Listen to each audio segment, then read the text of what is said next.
Hi, it's Phil, Senior Valuer at Ellis Winters Estate Agents. In this month's market update, we thought we'd try something a little different and answering some of the common questions that we get asked by clients. Don't worry, we'll still cover how the property market is performing and what you can do next to make your home move possible.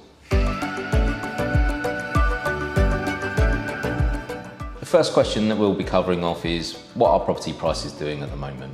So there are two areas to cover, national trends and local trends. Nationally, we've seen advertised asking prices trending upwards by around 1% during the course of April. Sale agreed prices are showing a slight decline by 0.4%. Something to consider is that information comes from the land registry, and there is always a general lag on that data by about sort of 2-3 months. With asking prices creeping up, we'd expect to see sale agreed prices follow suit late into the summer. From a local perspective, the market has changed. From October last year to where we are now, we have seen changes in values. What we have also seen is that there is more stock availability now than what there once was. So buyers do have that little bit of extra choice. It means that pricing is key, along with those other attributes, quality of finish, location, proximity to schools and amenities. What we are seeing as well is the marketplace for this time now in comparison to this time last year is still showing a remarkable amount of strength. So as much as people do have that choice, it's still a very good busy market. The second question is, what is a common pitfall sellers should avoid? One of the most common pitfalls is, do we go to market before we find a property, or do we find a property and then go to market? It's something that it's not a one-size-fits-all with every home seller. The reality is that every transaction is different and everyone's need is different.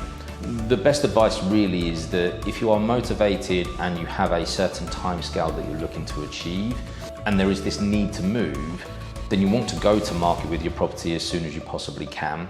As I've referenced earlier on, there is more stock availability now, so people do have that little bit of extra choice. It just helps then with that process of trying to find the appropriate property for you. So that again is probably the route that I would go down, is get the house on the market, look at seeing how that process goes. If there is a need to adjust in terms of value, then you can do it, you've got the time to do it, and then find yourself in a position where you accepted an offer, you've then got strength behind you to be able to move forward. There are different types of services that are out there now as well. One of the services that we offer is our discreet marketing.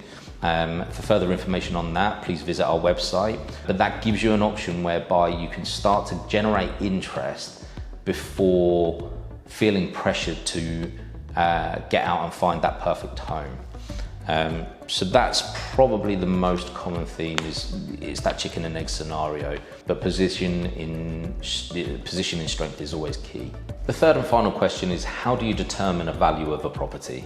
How we arrive at a value for a property is a multitude of ways. The most common is going to be comparable data, comparative evidence. The experience of selling properties or listing properties within the street, postcode area is always going to set a bit of a benchmark. Of course, every property is different in terms of the quality of finish throughout, size, space, etc. But there is always going to be an element of the street value within any property.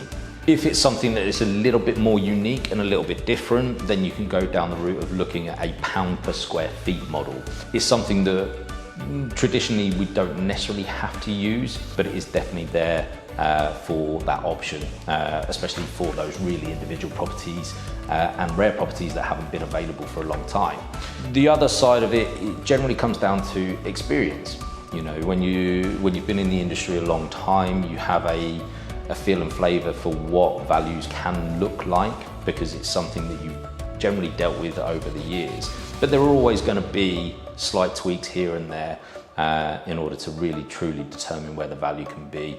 And also, as a seller, you're going to have your own impression. So it's just working out that strategy of where you've got that figure from and how you determine that. But for the most part, it's utilising all of those key factors. If there are further questions that you'd like answering in the next market update, please comment below.